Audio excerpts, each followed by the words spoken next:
Welcome to the Fantasy Football Hub YouTube channel. Today I'm joined by the big man Bakar to have a look at a Wildcard 34 draft. Bakar, I've been inundated with messages and comments from people saying, I know everyone's on a free hit this week, but what about us, the Wildcard 34 crew?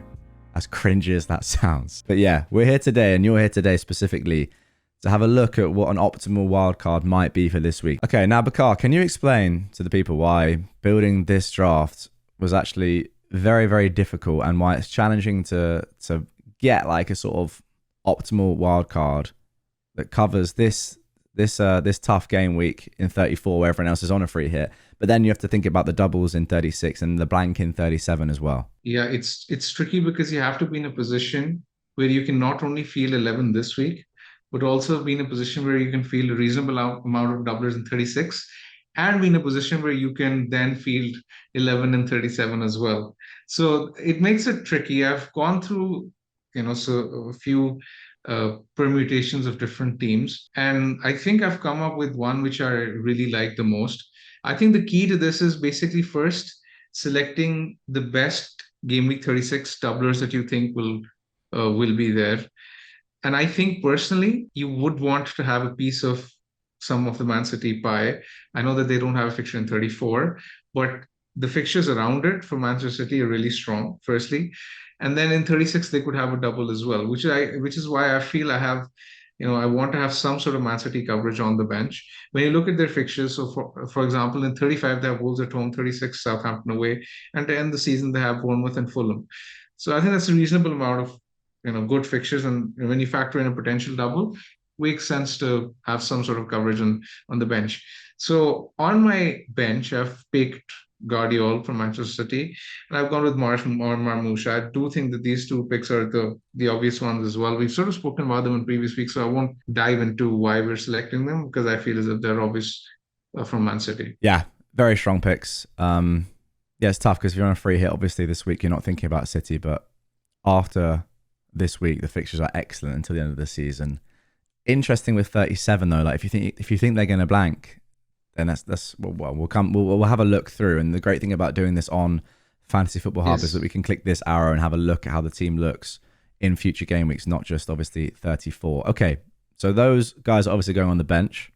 Who's next? Now I think when I'm looking at the goalkeeper, and I'm speaking about the substitute goalkeeper, I want to pick Emi Martinez because Aston Villa currently, when you look at Ben Crellin's predictions or other predictions from the fixture gurus, Aston Villa are rated as the most likely team to double in 36. So I think I want to have Martinez in goal as the backup from Aston Villa. We know that the fixtures of Villa aren't exactly great from a defensive point of view, but with keepers they can always get save points here and there, which is why I feel as if Martinez is a good solid pick as the backup.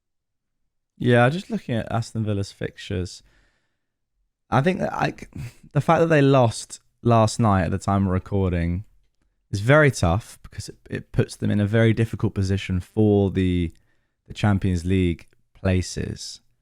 But Fulham at home, then Tottenham at home, like for that double, Tottenham at home, Bournemouth away, that's really good. A potential haul for Martinez. And apart from that, yeah, if you're benching him, then I don't know, it's that double, isn't it? I think I like that pick. I like that pick. Okay. Yeah. Now to cover for the double game week 30, the blank game week 37 blank, I've gone with an Everton defender. Now this could be Mykolenko, this could be O'Brien. I've picked Jake O'Brien. I just like him a bit more than Mykolenko personally. Now when you look at Everton's fixtures, I'm basically selecting the Everton defender solely for the 37 game week fixture at home to Southampton. Now this is going to be a week where some of the doublers, for example, Guardiola could be blanking, and some of the other defenders that you pick could have a difficult fixture. So having an Everton player for the rotation for this week alone would be really ideal. So I've gone with, O'Brien as my defender of choice.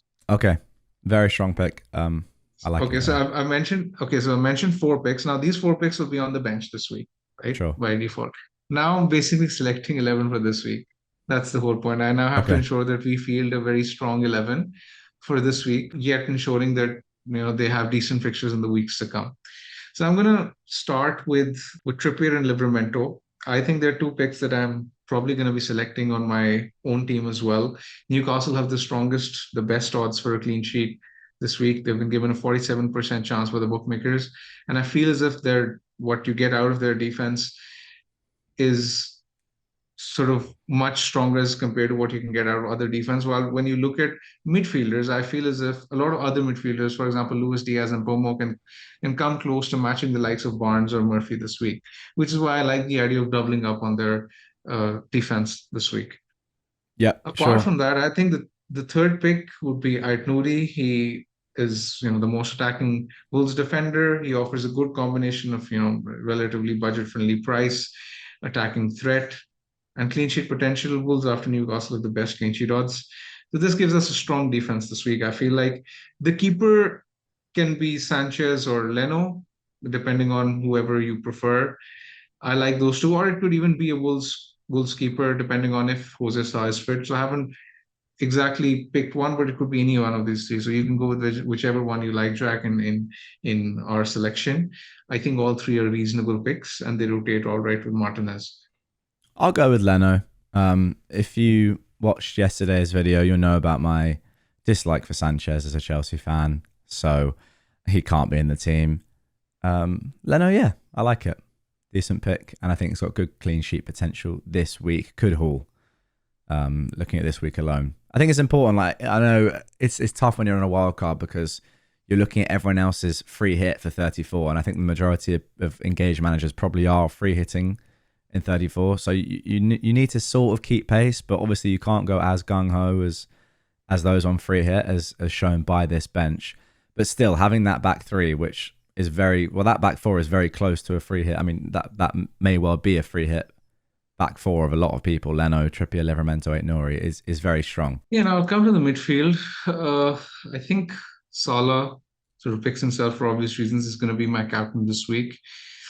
I've also gone with Cole Palmer. I think the fixture this week is nice. I think he would be a differential, and I like him for his fixture, his differential status. I don't think a lot of people will pick him because of his form. I know the fixtures after this week aren't exactly great, but I feel as if he's still worth buying on this week alone because the whole potential is there when you look at the fixture this week. Moving on. Now, Brian Mbomo, I mentioned in the free hit video, could be someone that's worth taking on, but I don't think he's worth taking on in the wildcard team for sure. Yeah. Now, I'm saying that because Brentford's fixtures after this week are incredible. And I think even in my own team, I'll be buying Brian Mbomo in 35. So it makes very little sense for people on a wildcard this week to not pick Brian Mbomo when he's effectively going to be a transfer in later as well. So the fixture this week is all right, Forest away, but then it's Man United at home, Ipswich away, Fulham at home, and Fulls away. So Brian Mbomo has to come in my opinion. I've gone with double Bournemouth attack as part of my midfield. I've gone with Clivert and Semenyo. I'll mention why. Wow. So firstly, the fixture against Man United this week is nice. But then I mentioned that we need to be in a position on a wildcard where we could not only maximize doublers this week, but potentially maximize our best players this week, but maximize doublers in 36 as well. Now, Bournemouth have a decent chance of doubling in 36. So in that case, I think I want to have double Bournemouth attack. I think single is probably enough on a free hit, but on a wildcard, you could potentially go with two just because of the appeal of a future double. We've gone with Clivert and Semenyo. This would be the double. Villa at home, Man City away. If Man City win against Forest, which they are, I think, well, it's up to you, but I think that's all right. They probably will win. For an attack, that's fine. I think they'll win as well. And I think that double is fine when you look at attack. It's not exactly ideal for defense, but for attack, it's a decent fixture. Yeah, I agree. And then up front, I've gone with Isak and Welbeck, apart from Marmoush. I do think that Isak is a very, very strong captain very, very strong option this week. Is even a potential captaincy shout, but I don't think he's worth taking on. There are very few forwards that I actually currently like in the FPL landscape, and Isak is, even though the fixtures after this week aren't great, but he's simply too good a player not to actually score regularly. And the main thing is he's secure for minutes. And he will be on penalties and he will play every fixture. So I've gone with Isak, and the last slot in the team goes to Welbeck. Great fixture this week. Will be on penalties in the absence of João Pedro. Will probably play close to 90 minutes. The fixtures are all right after this week as well. They're playing Newcastle at home, Wolves away. So he could be a good option to have for the next 2-3 weeks before we potentially decide to move him on.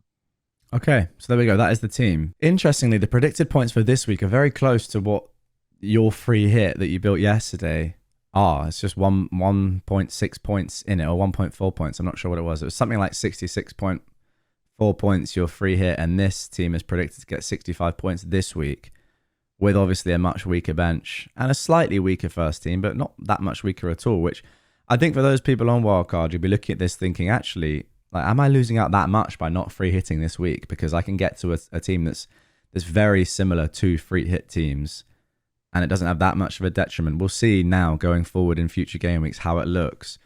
But for this week alone, 93% game week rating, 94% team rating.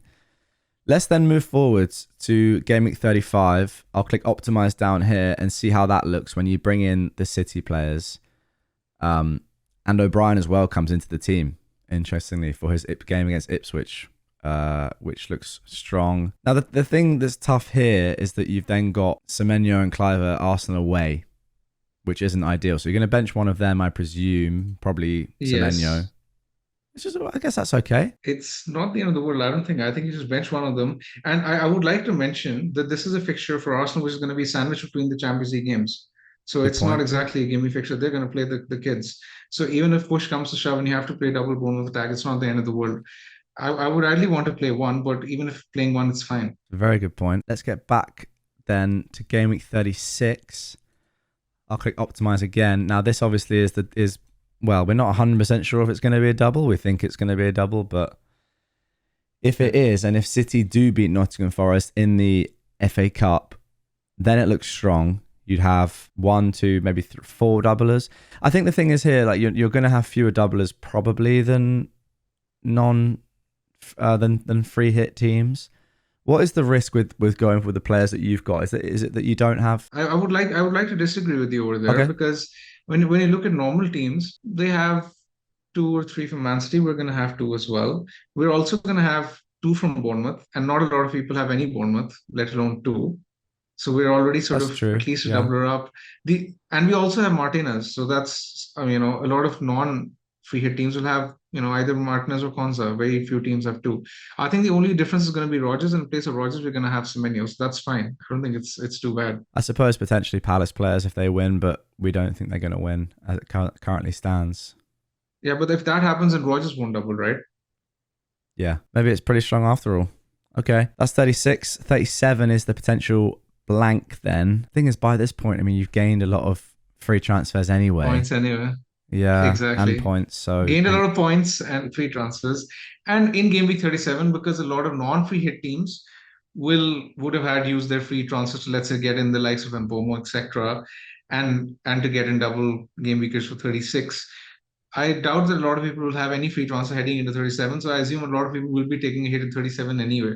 Okay. So for example, like I haven't taken a hit all season. I might be forced into a hit in 37. So I think it's totally fine if in 37 you need to take a hit, but I don't think it will be likely for people who wildcard this week. Okay. And then in 38, I mean, I don't know if it's necessarily worth looking this far ahead, but you've got a lot of depth there. I mean, if we're benching Livramento, then the team's doing pretty well. Actually looks very, very, very strong for 38. Those Bournemouth midfielders, Leicester at home, that could be unbelievable on the final day. And Burmo at Wolves, then the triple up Newcastle against Everton at home. Salah, obviously.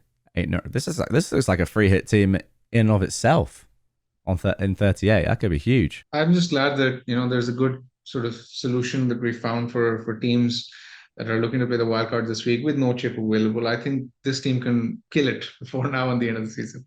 Yeah, absolutely. Okay, so that's the team. I like it. To be honest, I think the main point from my perspective as somebody that hasn't really looked into this at all because I'm free hitting and I only care about myself, is that there's really very little downside in this wildcard. I thought there'd be more sacrifice that you'd have to make, as in you just lose more fixtures. But I don't think that's the case at all based on this sort of team. I don't think I'm exaggerating really that much. I thought in 37, for example, you'd have far fewer players or more players that aren't doubling in 36. But as you said, I mean, it's actually not that bad at all. Team looks good. And yeah, like the predicted points throughout are really good. Team rating of 97% when we go through and assign the correct captain each week, etc., which is strong. So yeah, What's your overall message to people on a wildcard? Should they be pretty positive about their situation? I do think they should be positive. I think the team from now on in looks really strong till the end of the season, and there's no need to panic. Even if other managers are free hitting this week, I think you can stay on par. And over the course of the next 3 to 4 weeks, there's every reason to gain ground. Okay. Good stuff. Thank you, mate. Interesting team. Cheers. For those of you on a wildcard, let us know in the comments down below. How is your team looking compared to this? How different is it? And of course, you can build your own wildcard team, as you can see at the top of the screen, for free by clicking the link in the description and doing what Bakar and I have just done on Fantasy Football Hub. And then seeing how your team compares. Gameweek rating, team rating, predicted points.